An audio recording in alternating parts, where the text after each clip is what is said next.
Okay, so last class I had basically given you one calculator command, but we didn't actually get a chance to use it. And that calculator command was to find your z star. We said that is inverse norm. And the red is not working, so I'm going to switch over to the green. Where you're always going to do 0.5 plus your confidence level as a decimal over 2, 0, and then 1. And what that's doing is that's basically talking about figuring out your z-scores when you've got a balanced block, like the middle blank percent. You would go up half of it from 50. You would go down from it from 50. Okay. So what we've got here is we're just going to calculate our z-scores. So if I give you 80%, like if we're going to be doing an 80% confidence interval, how would that look for my z star? So see if you can get that to work in your calculator. Actually, we're going to start with 95%. 95 is, well, it's down here, so we'll start with 80. Never mind, you can just ignore me like you normally do. You know. So you're going to use your calculator. And so in my calculator, for the first thing, again, we're looking for a z-score, so we're going to be doing inverse. So it's second vars, inverse norm. Area is, you can just write the whole equation in. 0.5 plus 80% as a decimal is 0.8 over 2, 0, and then 1. So here is my z-star, my critical value. What do we round z-scores to? 2 decimals. So what would this be? 1.28. So 80% of the data lies within 1.28. Go ahead and do that same thing for 90, 95, and 99. We're just looking for the numbers. I just don't have it animated into my PowerPoint, I don't believe. Nope. Okay. So I should probably do that. So when we're looking at this, we already said the 0.8 lies within 1.28. That's your z star for an 80% confidence interval. For 90%, did you get 1.64? 95% is 1.96. Yes, sir? Okay. Z star is the value that goes with a specific percent. Like, and they're percents that we use over and over again. A z score is the value that goes with a specific value. It's like, so you're starting with different things. Typically, a z score, you're starting with the value. You're finding the z score, how many standard deviations. Z star indicates that you started with a percent and you're moving backwards. Okay. And then the 0.99, I had done that wrong, so I got an error. I got 2.56. Did you guys get the same things? Oh, 5.8, because I know how to round. That was the weirdest, worst rounding job ever. Okay? Now, what happens, we are typically going to be using that z-star. And the numbers that I just went through with you, we're going to do them over and over again, so much so that you're going to actually start memorizing specifically the 1.65, these numbers that are going to be pretty common. This one here, 95, we got, what was my standard deviation? 1.96. That's saying 95% lies within 1.96 standard deviations. What number is that really close to? 2. Haven't we been saying that most of the data falls within 2 standard deviations? It's that same idea with the 68, 95, 99.7. We said about 95% falls within 2 standard deviations. So that's how you can see the linkage between those. It's not exact. The empirical rule is an about. Okay, the z-star is a lot more specific. Okay, so what we have here is we're actually going to start doing some of the calculations. Let's see here. What did that go to? I cut that out. All right. Okay, so we're going on to problem number 16. Go ahead and read through.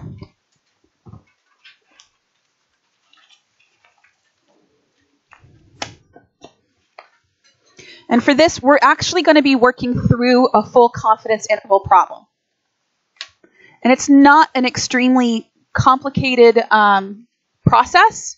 It's just kind of tedious sometimes.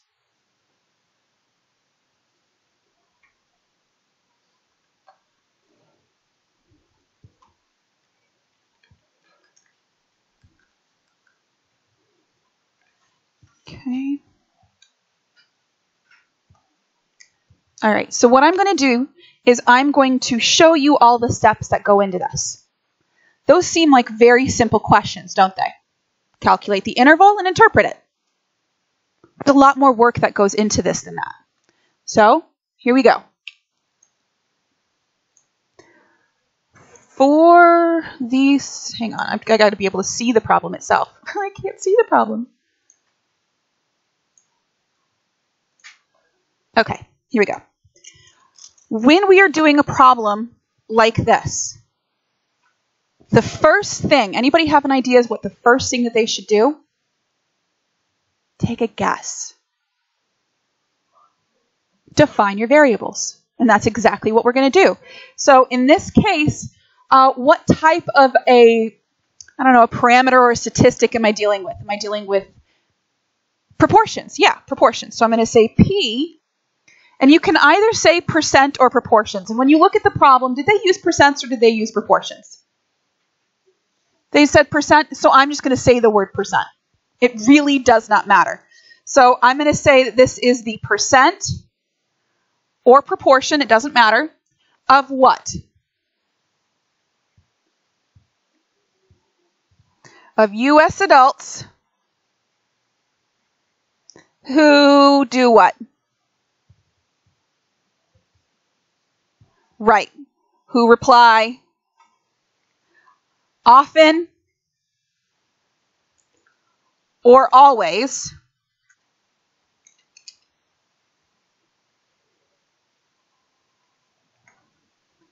get enough sleep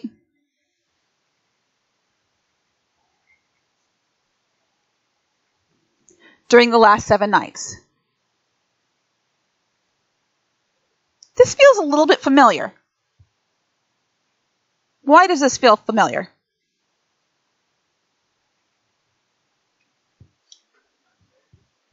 You've been defining variables for a long time. Didn't we already do something with sleep? We started this exact problem before.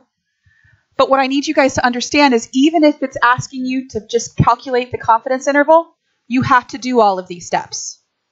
The first one is define your variable. What did we do next?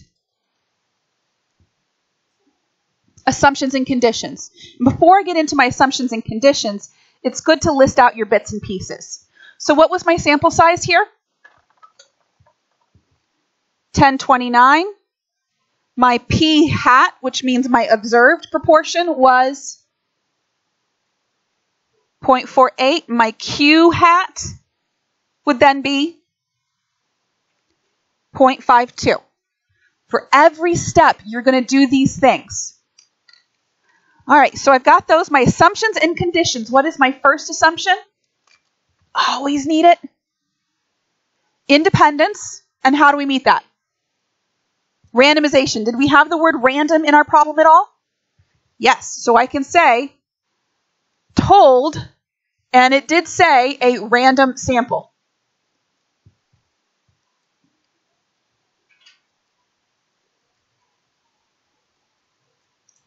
Okay, so that was my first piece. I have another condition I need to check for independence. The what? Less than 10%. So 129 should be less than 10% of all what?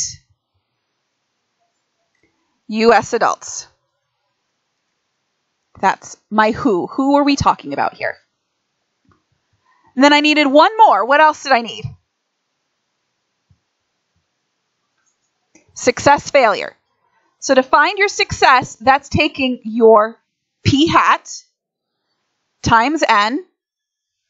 Your failure is the q hat times n. And I don't remember. What were our numbers? I could probably do the math, you know.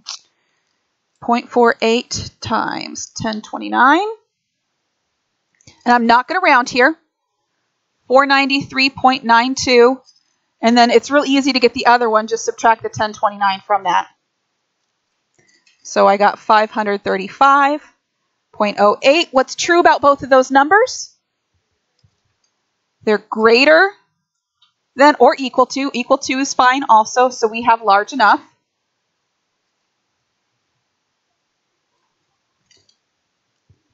And what we're going to do is we're going to do a 1 proportion or 1 prop z interval.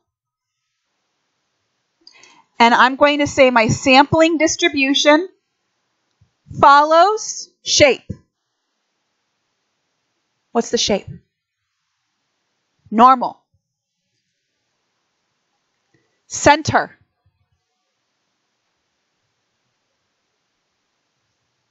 .48. Spread is that root p hat q hat over n.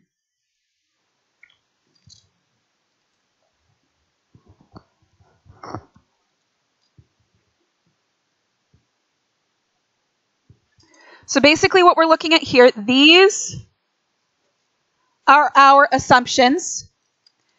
This is what we call the statement. This is exactly what I'm going to do next. I can do, well, the large enough isn't really part of it, but the 1 prop z int where I can find x follows that, that is my statement. Then the next thing you need to find. So now we're actually getting to the real calculations. Ready for this? It's not that bad. We're going to say z star is equal to, if I was doing a 98% confidence, so I'm going to do a 98% confidence. What is z star? How do I find that? Inverse norm. And then I'm going to do 0.5, 0.98. If you don't put the decimal in there, it will give you an error. So if your calculator starts screaming at you and you don't know why, go back and check that. Over 2.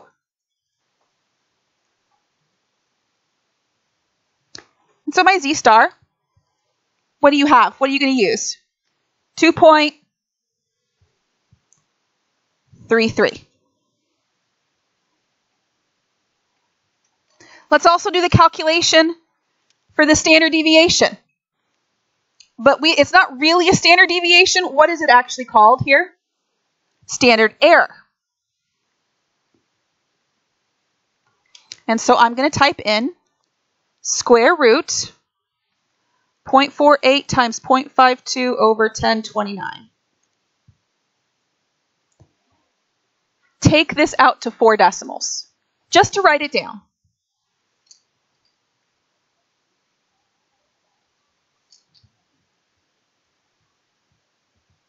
Okay. Does anybody remember the formula that we have to use for this? We had it on the board a couple of times. We said to find the confidence interval, what do I do?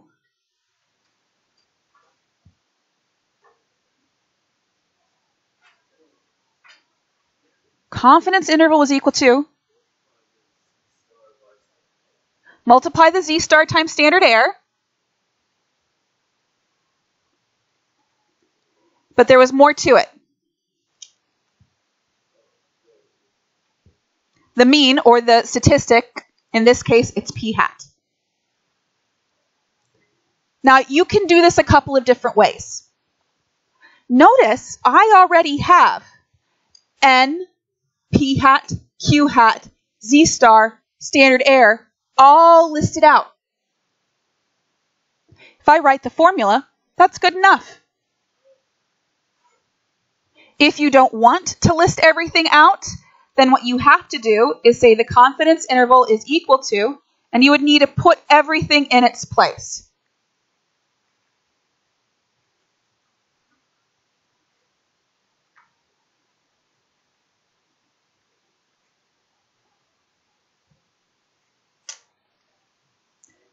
So you would need all of the pieces separately listed out, plus the formula,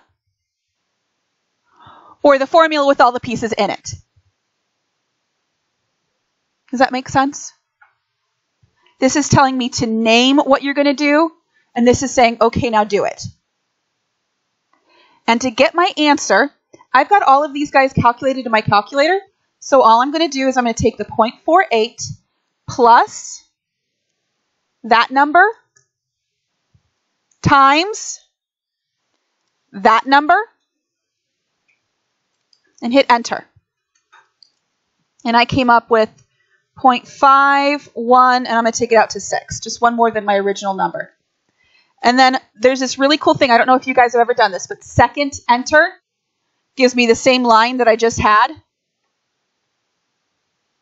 I'm just going to change that sign to a minus. So smaller number to bigger number.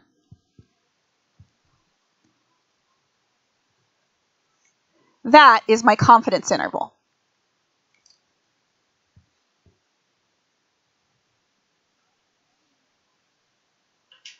Okay? Really, the computation part is the easiest stuff. The hardest part is all those stupid assumptions and conditions. And they're not stupid, they're very important. But it's annoying because you got to write a lot. And then the last thing was said, interpret the confidence interval. And you've got to make sure that you know which one is which. The interval, is that specific or generic? Is it specific to what I've done or generic to all 98% confidence intervals? This one's specific. So because it's specific, I am going to say, based on our sample,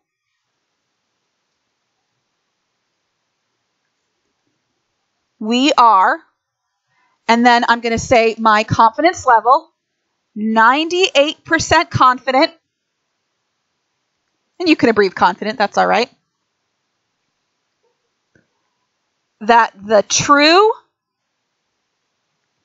and what I'm going to do, I'm going to go all the way up here, and I'm basically going to copy that down, my P. My context is all that P. So I'm going to say the true percent of U.S. adults who reply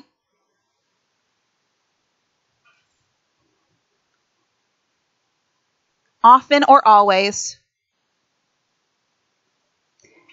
get enough sleep.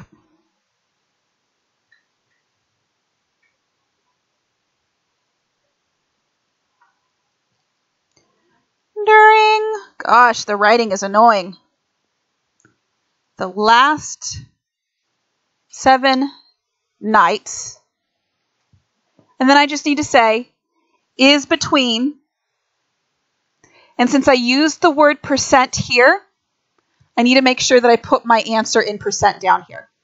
So I'm going to say 44.4% and 51.6%. You can either use the dash or you can say the word too.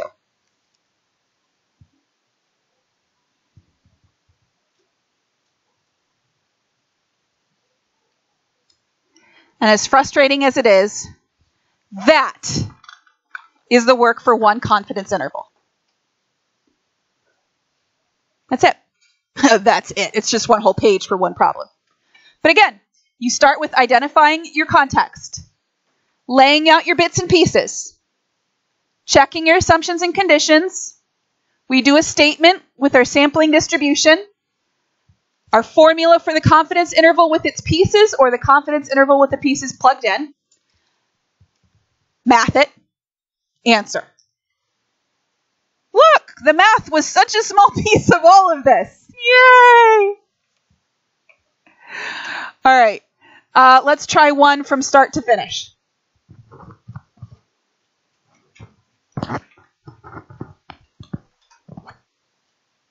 You having fun yet? And I'm going to kind of explain how the grading would have gone for this problem. It's really freaking awesome. All right, so this is what I would have expected to see. This is the all of it. Starting off, identifying your P, talking about your conditions, and please notice it did not state random. You can leave that part off, but you have to say you hope the sample is representative. You have to state your sampling distribution. The first couple of years that I taught this class, I thought they were just joking with that. They're not. You actually have to describe, and you either can do it this way or by saying normal model centered at with a standard deviation of. That's just a lot easier. Name and show your calculations for your confidence interval. I just did that. And just so that you knew, that's what my calculations turned out to be for the standard error. Calculate it, and then spit out your thing. Based on our sample, we're 95% confident the true proportion of seafood packages in New York, New Jersey, and Connecticut that are mislabeled or misidentified is between. Okay? The beautiful thing is, let's say you made a mistake in here, or you made a mistake in here someplace. Depending upon what that mistake is, you can actually still get 100% full credit. So like if you had accidentally said 0.88 instead of 0.78, even though you got it wrong, because you mathed wrong, they would have given you full credit for that, because you had the idea correct the whole way through, which is really, really nice.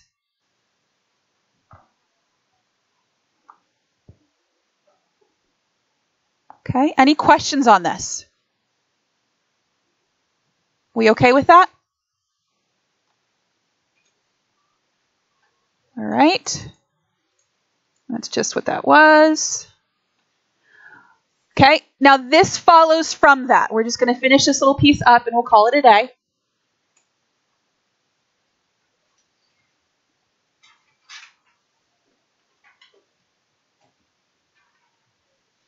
And by the way, this is a actual report. I still remember when this was in the news and they were talking about mislabeled seafood. Basically, every single white seafood or white fish was labeled as cod or halibut because those were more expensive.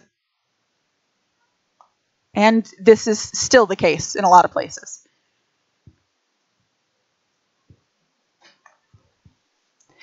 What do you think is the big point of the statement that they make? That's only 190 packages out of the billions of pieces of seafood sold in a year, with a small number tested. I don't know that one would want to change one's buying habits. What point are they trying to make with that statement? Yeah, they're saying the sample was really small, right? What do you say? It's large enough. And that's really what it is. It's not about the proportion of the samples that you bought. Because remember, we can't go over 10%. If we go over 10%, we're invalidating that independence clause. So what this is saying, we had a good enough sample. What they're claiming is completely and totally irrelevant. Okay? So what we're going to be doing next class is going through a little bit more practice with this and looking at one more aspect of it. Okay? Thank you, guys.